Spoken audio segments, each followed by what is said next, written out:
Welcome to Help for Code Learning. I'm Ashish Gadpale, your C++ trainer, and today we are going to discuss about templates.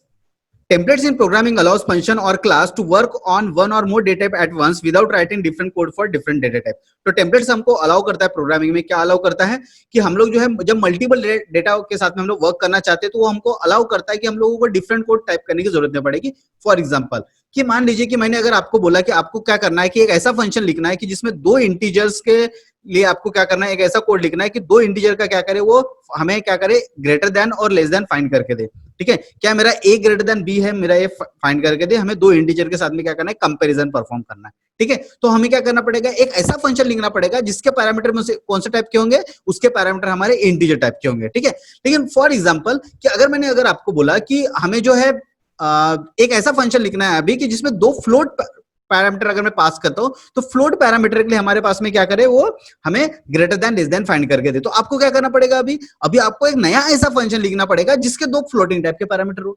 अब मैंने फिर से scenario change कर दिया. अब मैंने आपको बोला कि मैं क्या, आप मुझे क्या कीजिए कि अभी मुझे दो कैरेक्टर में पास करता तो उसमें मुझे बताइए कि कौन सा कैरेक्टर ग्रेटर है, कौन सा कैरेक्टर लेस है.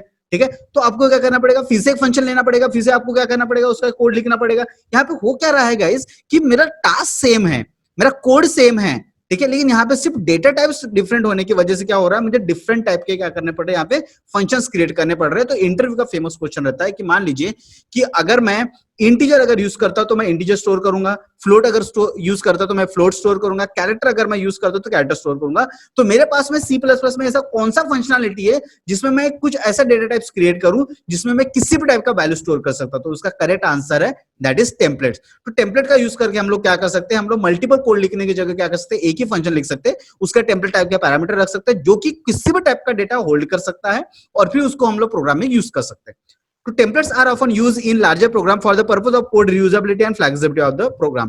ठीक है, तो जैसे मैंने अभी आपको एक कोड, आपको एग्जांपल दिया कि नंबर ग्रेटर अगर मुझे फाइंड करना है तो इंटीजर के साथ में, तो हम लोग के लिए अलग अलग कोड लिखने की जरूरत है क्या? नहीं, एक फंक्शन लूंगा मैं, उसके पैरामीटर कौन से टाइप के लूंगा, टेम्पलेट टाइप के, तो वो क्या करेगा, सेम कोड हमारे मल्टीपल डेटा टाइप्स के लिए हम लोग क्या करेंगे, यूज करेंगे. Function templates are special function that can operate with generic types. तो इस कॉन्सेप्ट को हम लोग क्या बोलते हैं, generic types. So this allows us to create a function template whose functionality can be adapted to more than one type or class without repeating the entire code for each type. तो हमारे लिए हर जरूरी नहीं है कि सबका code मैं बार बार लिखूं. ठीक है, हम क्या करेंगे, उसके टेम्पलेट टाइप जो रहेंगे, हमारे जो टेम्पलेट रहेगा उसका टेम्पलेट टाइप के हम लोग पैरामीटर्स क्रिएट करेंगे, उसको जिसको हम लोग जो जेनेरिक टेक्स्ट बोलते हैं. और जेनेरिक टाइप्स में जो है हम लोग क्या करेंगे, मल्टीपल डेटा, किसी भी टाइप का डेटा स्टोर कर सकते हैं. उसके लिए हमारे पास में कोड को रिपीट करने की जरूरत नहीं है internally. So the concept of template can be used in generics in two ways. हमारे पास में जो दो वेज है हमारे पास में टेम्पलेट यूज करने के. सबसे पहला वे है फंक्शन टेम्पलेट, दूसरा है हमारे पास में क्लास टेम्पलेट. तो हमारे पास में दो टाइप के टेम्पलेट्स होते हैं, एक होता है हमारे पास में फंक्शन टेम्पलेट, दूसरा होता है क्लास टेम्पलेट. मतलब जो टेम्पलेट है हम लोग फंक्शन के साथ में भी यूज कर सकते हैं, जो टेम्पलेट है हम लोग क्लास के साथ में भी यूज कर सकते हैं. So first is function template. So what is mean by function template? Function template मतलब क्या कि एक ऐसा फंक्शन क्रिएट करेंगे जिसमें टेम्पलेट टाइप के हम लोग क्या रहेंगे, डेटा टाइप्स रखेंगे जो जेनेरिक्स के जैसे हमारे पास में काम करेगा. तो फॉर एग्जांपल मेरे पास में एक कोड है कि मैंने क्या किया, यहाँ पे सिंटैक्स है हमारे पास में कि हमें क्या करना पड़ता है, टेम्पलेट नाम का कीवर्ड है हमारे पास में, और यहाँ पे मैंने लिखा एंगुलर ब्रैकेट में क्लास और टी. तो ये टी क्या है, मेरा टी अभी मेरे जेनेरिक टाइप्स है, जेनेरिक डेटा टाइप्स है. तो मैंने टी को एज ए रिटर्न टाइप किया, एक लार्ज नाम से फंक्शन बनाया, उसके मैंने पैरामीटर दिया टी टाइप के. तो टी टाइप के मेरे पास में दो पैरामीटर है, एक है n1, एक है मेरे पास में क्या n2. फिर मैं क्या कर रहा हूं कि इसमें जो भी वैल्यूज आएगी इस लार्ज नाम के फंक्शन में, जो भी हम लोग वैल्यू पास करने वाले मेन से, तो यहाँ पे n1 में एक वैल्यू आएगा, एक वैल्यू किसमें आएगा, n2 में. तो मैं इस कंडीशन ऑपरेटर का यूज करके क्या कर रहा हूं, मेरा n1 अगर ग्रेटर देन n2 है तो क्या रिटर्न करेगा, n1 रिटर्न करेगा. अगर मेरा n1 जो है n2 से ग्रेटर नहीं है, मतलब ग्रेटर कौन है, n2 है, तो क्या रिटर्न करेगा, n2 रिटर्न करेगा. तो ये मैंने क्या किया, एक फंक्शन लिखा है किसके लिए, नंबर ग्रेटर है या नहीं है फाइंड करने के लिए. तो मेरा क्या करेगा, लार्जेस्ट नंबर प्रिंट करेगा. देन हमारे पास में तीन हमारे पास में डेटा टाइप्स है, इंटीजर, फ्लोट और कैर. उसके जो हमारे पास में i1 i2 दो इंटीजर टाइप के डेटा टाइप है, वेरिएबल्स है हमारे पास में. f1 f2 नाम के हमारे पास में दो फ्लोटिंग टाइप के वेरिएबल्स है और दो कैरेक्टर टाइप के वेरिएबल है हमारे पास में, c1 और c2. तो मैंने दो इंटीजर, दो कैरेक्टर और दो फ्लोटिंग वैल्यूज मैंने क्या किया, एक्सेप्ट किया. जब मैंने लार्ज में i1 i2 को जब मैंने पास किया तो i1 i2 कौन से टाइप के, मेरे इंटीजर टाइप के. तो i1 और i2 का डेटा किस में पास हो जाएगा, रिस्पेक्टिवली n1 और n2 में पास हो जाएगा. ये क्या करेगा, मुझे ये रिटर्न करेगा, हमारे पास में एक वैल्यू रिटर्न करेगा जो भी इसमें ग्रेटर रहेगा. देन सिमिलरली जब मैं फ्लोटिंग वैल्यू पास करूंगा तो ये फ्लोटिंग वैल्यू के लिए कैलकुलेट करेगा, जब मैं कैरेक्टर वैल्यू को पास करूंगा तो ये कैरेक्टर वैल्यू के लिए क्या करेगा, हमारे पास में ये सेम कोड अप्लाई होगा और ये रिटर्न करेगा। इसके लिए मुझे अलग से इसके फंक्शन बनाने की कोई जरूरत नहीं है, सेम कोड जो है हम लोग क्या कर सकते हैं, रीयूज कर सकते हैं। So let me run this code. तो यहाँ पे बोल रहा है इंटर टू इंटीजर, तो मान लीजिए मेरा पहला इंटीजर 33 है, दूसरा इंटीजर 55 है, पहला फ्लोटिंग वैल्यू 4.5 है, दूसरा फ्लोटिंग वैल्यू 7.8 है, पहला कैरेक्टर मेरे पास में जो है h है, तो दूसरा कैरेक्टर मेरे पास में n है, तो ये हमारे पास में रिटर्न करेगा कि लार्जर वैल्यू, इनमें कौन सा लार्जर वैल्यू है। तो मुझे इंटरनली जो है डिफरेंट कोड हमारे पास में लिखने की जरूरत नहीं है और मल्टीपल कोड हमारे पास में लिखने की इसके लिए कोई जरूरत नहीं है।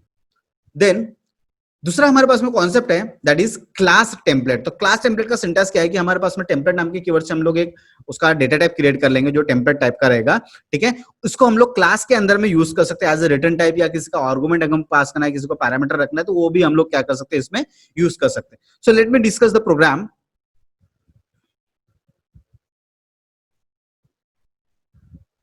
क्लास टेम्पलेट, क्लास टेम्पलेट में हमें क्या करना है कि program to add, subtract, multiply and divide two numbers using class template. तो हमें क्या करना है, एडिशन, सब्ट्रैक्शन, मल्टीप्लिकेशन हमको परफॉर्म करना है और डिवीजन हमें क्या करना है कि यूजिंग क्लास टेम्पलेट का यूज करना है। तो मेरे पास में एक क्लास टेम्पलेट बनाया हुआ है, ठीक है। तो मेरे पास में एक टी नाम का डेटा टाइप है मैंने जो क्रिएट किया हुआ है। मैंने टी टाइप के दो वेरिएबल क्रिएट किए, T and num1, T num2।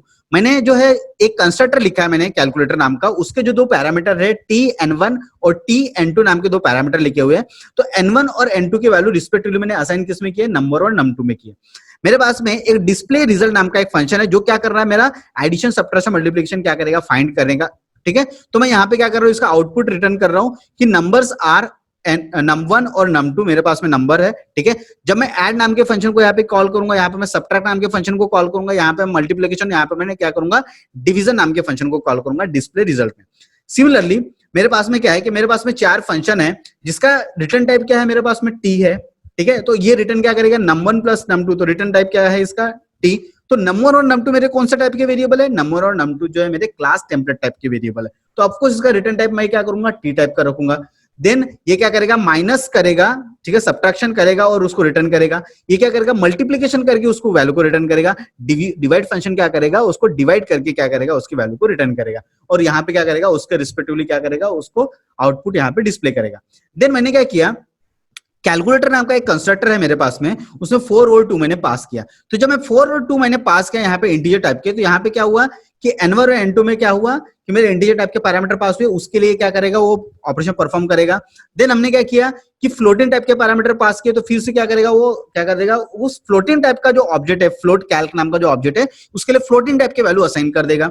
Then हमने क्या किया, सी आउट में उस फंक्शन को कॉल कर दिया, किसको, इंटीजर वाले ऑब्जेक्ट के साथ में, इंटीजर टाइप के लिए जो मैंने ऑब्जेक्ट बनाया हुआ है इंट कैल, ठीक है। तो उसके साथ में मैंने क्या किया, डिस्प्ले रिजल्ट को मैंने यहाँ पे क्या किया, कॉल किया। तो ये क्या करेगा, डिस्प्ले रिजल्ट को कॉल करेगा। जब मैं फ्लोटिंग के साथ में उसको कॉल करूंगा तो क्या करेगा, फ्लोटिंग के लिए काम करेगा। तो हमने क्या किया, यहाँ पे सेम कोड अप्लाई किया डिफरेंट डेटा टाइप के साथ में। सो let me run this code.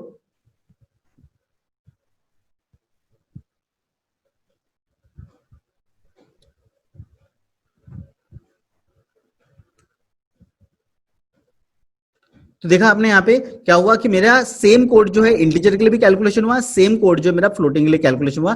तो मुझे यहाँ पे मल्टीपल कोड लिखने की जरूरत पड़ी क्या, नहीं यूज कर पड़ी, ठीक है। सो कंक्लूजन इज दैट कि अगर मान लो कि आप सेम डेटा टाइप, अगर आपके पास से मान लीजिए कि कुछ ऐसे डेटा टाइप्स हैं जिसमें मल्टीपल डेटा टाइप के साथ में आपको काम करने की जरूरत पड़ रही है, लेकिन उसके लिए आपको अलग से कोड नहीं लिखना है, ठीक है। तो आप सेम फंक्शन से आप क्या कर सकते हो, सेम कोड से आप अपना ऑपरेशन परफॉर्म करना चाहते हो विद डिफरेंट डेटा टाइप्स। तो ऐसे केसेस में हमको क्या करना है, आपको टेम्पलेट यूज करना है। तो टेम्पलेट हम लोग दो वे से यूज कर सकते हैं, एक होता है हमारे पास फंक्शन टेम्पलेट, दूसरा होता है हमारे पास में क्लास टेम्पलेट।